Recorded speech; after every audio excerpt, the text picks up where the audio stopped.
Hello friends, good morning. आइए आपका अपना चैनल ज्ञानोदयम में आपका स्वागत है। आज हम बात करने जा रहे हैं साइंस टेक एक बहुत ही महत्वपूर्ण टॉपिक जिसका नाम है लिथियम। हम जानने का प्रयास करेंगे कि लिथियम क्या है और लिथियम भारत में कहाँ कहाँ पाया गया है, अभी लिथियम की कहाँ कहाँ उपयोग किया जाता है, भारत में इसकी आयात निर्यात उपयोगिता क्या क्या है ये देखेंगे, और भारत के अलावा किन किन देशों में इसकी अधिकता है ये भी देखने का प्रयास करेंगे, और भविष्य में इससे जुड़ी क्या क्या संभावनाएं हमारे सामने आ सकती है ये भी देखेंगे। तो आइए एक एक करके हम स्टार्ट करते हैं उत्तर प्रारूप को इस प्रकार। हाल ही में भारत और अर्जेंटीना में लिथियम अन्वेषण तथा खनन परियोजना के लिए समझौता पर हस्ताक्षर किया। तो ये था सुर्खियों में रहने का कारण। अब हम इससे जुड़े ये कुछ महत्वपूर्ण बातें देखते हैं। लिथियम के बारे में जान लेते हैं कि लिथियम क्या है।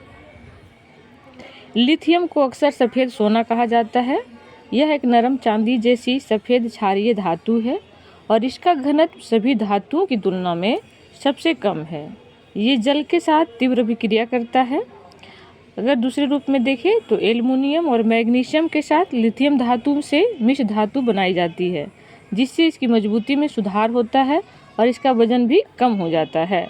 तो ये हमने देखा लिथियम के बारे में। अब इसके कुछ बिंदु हम देखने का प्रयास करते हैं वर्तमान समय के दृष्टिकोण से।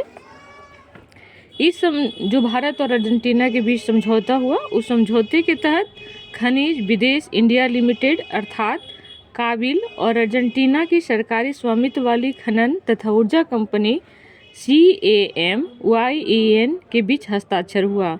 आप एक और याद कर लेंगे, भारत का है KABIL और अर्जेंटीना का है CAMYEN। इस समझौते के तहत भारत को लवणीय प्रकार के लिथियम अन्वेषण हेतु तकनीकी और परिचालन अनुभव प्राप्त होगा। देखते हैं कि लिथियम का उपयोग कहाँ कहाँ किया जाता है। तो सबसे पहले इसका उपयोग मोबाइल फ़ोन, लैपटॉप, डिजिटल कैमरे और इलेक्ट्रिक वाहनों के लिए रिचार्जेबल बैटरी के निर्माण में किया जाता है। दूसरी बातें करें तो इसे हार्ट पेसमेकर, खिलौनों और घड़ियों आदि के लिए नॉन रिचार्जेबल बैटरी बनाने में उपयोग किया जाता है। नेक्स्ट है कि मैग्नीशियम लिथियम मिश्र धातु का उपयोग युद्धपोत, टैंक, हवाई जहाज आदि के लिए कवच प्लेट बनाने में किया जाता है।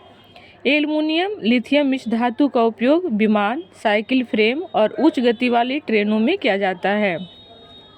लिथियम ऑक्साइड का उपयोग विशेष प्रकार के ग्लास और ग्लास के सिरेमिक के निर्माण में किया जाता है। लिथियम क्लोराइड अभी तक ज्ञात सर्वाधिक हाइग्रोस्कोपिक मटेरियल में से एक है। इसका उपयोग एयर कंडीशनिंग तथा इंडस्ट्रियल ड्राइंग सिस्टम में किया जाता है। लिथियम स्टीयरेट का उपयोग लुब्रिकेंट के निर्माण में भी किया जाता है। इससे निर्मित लुब्रिकेंट हर जगह तथा उच्च तापमान वाली जगहों पर भी बेहतर ढंग से कार्य करता है। करते हैं कि लिथियम भारत के किन किन स्थानों पर अर्थात किन किन राज्यों में पाया जाता है। तो एक डेटा यहाँ डेटा के अनुसार कि फील्ड सीजन कार्यक्रम 2022-23 के दौरान GSI ने भारत के निम्न राज्यों में लिथियम और संबंधित तत्वों पर 18 परियोजनाएं शुरू की है, जैसे कि सबसे पहले है राजस्थान, जम्मू कश्मीर, झारखंड, छत्तीसगढ़, मेघालय, नागालैंड और अरुणाचल प्रदेश। एक बार फिर से सुन लेंगे। तो अगर हम पूर्वोत्तर भारत की बात करें तो 3 राज्यों जैसे कि अरुणाचल प्रदेश, मेघालय और नागालैंड। दक्षिण भारत की बातें करें तो इधर पूर्वी तट पे छत्तीसगढ़ और छत्तीसगढ़, झारखंड, जम्मू कश्मीर और राजस्थान। अब हम बात करते हैं आगे कि लिथियम प्रकृति में धातु के रूप में नहीं पाया जाता है, लेकिन लगभग सभी अग्नेय चट्टानों और खनिज वाले कई झरनों के जल में मामूली मात्रा में संयुक्त रूप से पाया जाता है। लिथियम युक्त कुछ महत्वपूर्ण खनिज जैसे कि स्पोड्यूमिन, पेटालाइट, लेपिडोलाइट आदि है। इस धातु को पिघली हुई लिथियम क्लोराइड और पोटेशियम क्लोराइड के इलेक्ट्रोलिसिस द्वारा प्राप्त किया जाता है। वर्तमान में अधिकांश लिथियम का उत्पादन चिली, बोलीविया, अर्जेंटीना, ऑस्ट्रेलिया और संयुक्त राज्य अमेरिका में होता है। भारत के दृष्टिकोण से यदि हम देखें तो खान और खनिज विकास और विनियमन संशोधन अधिनियम 2023 के तहत लिथियम को क्रिटिकल तथा रणनीतिक खनिज के रूप में चिन्हित किया गया है। क्रिटिकल खनिज ऐसे तत्व होते हैं जिनका अत्यावश्यक आधुनिक प्रौद्योगिकियों के निर्माण में आधार के तौर पर उपयोग होता है। साथ ही इनकी आपूर्ति श्रृंखला में व्यवधान का भी खतरा होता है। वर्तमान में भारत का 100% आयात के जरिए अपने लिथियम की मांग को पूरा करता है। यह आयात ज़्यादातर चीन और हांगकांग से किया जाता है। सरकार स्वदेशी उत्पादन के लिए लिथियम के भंडार की खोज कर रही है।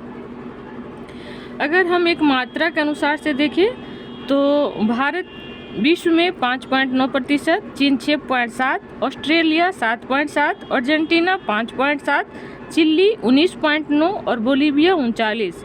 अर्थात इस दृष्टि से देखा जाए तो सबसे अत्यधिक भंडारण जिसके पास लिथियम के मामले में है वो देश है बोलीविया, दूसरे स्थान पर चिली, तीसरे स्थान पर ऑस्ट्रेलिया, चौथे स्थान पर चीन, पांचवें स्थान पर भारत और छठे स्थान पर अर्जेंटीना। अब देखते हैं कि लिथियम को लेकर के भारत में किस किस प्रकार की चुनौतियां हमारे समक्ष विद्यमान हैं। तो लंबी विकास अवधि, खोजे जा रहे अधिकांश लिथियम भंडारों की खदानों को पूर्ण क्षमता के साथ वाणिज्यिक उत्पादन में लाने में लगभग 6 से 8 साल लग जाते हैं। निष्कर्षण की चुनौती, लिथियम के निष्कर्षण के लिए विशेष खनन तकनीकों की आवश्यकता होती है। पर्यावरण प्रदूषण, खुले में खनन, शोधन और अपशिष्ट निपटान के कारण जल तथा मृदा और अधिक प्रदूषित हो सकते हैं। इससे स्थानीय लोग, कृषि और जैव विविधता प्रभावित हो सकती है। मानवाधिकार से संबंधित मुद्दे, खनन परियोजनाओं के कारण स्वदेशी समुदाय का विस्थापन होता है। तकनीकी चुनौतियां, इस मामले में भारत को अभी अनुभव हासिल करना बाकी है। भारतीय खनन में विद्यमान सामाजिक चुनौतियां, जैसे उदाहरण के लिए जम्मू कश्मीर में विद्यमान कट्टरवाद समस्या पैदा हो सकता है। देखते हैं कि लिथियम को लेकर के भारत सरकार के द्वारा क्या क्या पहल की गई है। तो सबसे पहला तो है कि खनिज विदेश इंडिया लिमिटेड अर्थात काविल को 2019 में स्थापित किया गया। यह नेशनल एल्यूमिनियम कंपनी लिमिटेड अर्थात नाल्को, ACL अर्थात हिंदुस्तान कॉपर लिमिटेड और mineral exploration and consultancy limited की संयुक्त उद्यम कंपनी है। यह विदेशों में लिथियम के साथ साथ अन्य रणनीतिक खनिजों की पहचान, अधिग्रहण, विकास, प्रसंस्करण और व्यावसायिक दृष्टि से उपयोग करता है ताकि भारत में इसकी आपूर्ति की जा सके। Australia India critical minerals investment partnership के तहत ऑस्ट्रेलिया में और अधिक अन्वेषण के लिए 5 टारगेट प्रोजेक्ट्स, 2 लिथियम और 3 कोबाल्ट की पहचान की गई है। भारतीय भूवैज्ञानिक सर्वेक्षण अर्थात GSI geological survey of India देश के विभिन्न हिस्सों में लिथियम भंडार की खोज कर रहा है। देखते हैं कि भविष्य में इसमें क्या क्या संभावनाएं देखने को मिल सकती है। तो अंतर्राष्ट्रीय सहयोग में विविधता लाना, वैश्विक लिथियम आपूर्ति श्रृंखला के प्रबंधन को बढ़ाने और रणनीतिक कमजोरियों को कम करने के लिए निम्न सहयोग किया जाना चाहिए, जैसे कि अमेरिका, जापान, इंडोनेशिया, दक्षिण Korea, Indo Pacific economic framework आदि। सार्वजनिक निजी भागीदारी, व्यावसायिक उत्पादन की प्रक्रिया को तेज करने के लिए निजी क्षेत्र की अधिक भागीदारी की आवश्यकता है।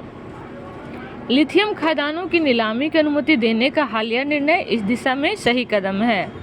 अगला है प्रौद्योगिकी, हार्ड रॉक खनिज निष्कर्षण के संबंध में ऑस्ट्रेलिया से पर्यावरण अनुकूल प्रौद्योगिकी हस्तांतरण किया जा सकता है। इसका उपयोग जम्मू कश्मीर और उत्तराखंड जैसे भूकंप प्रवण क्षेत्रों में किया जा सकता है।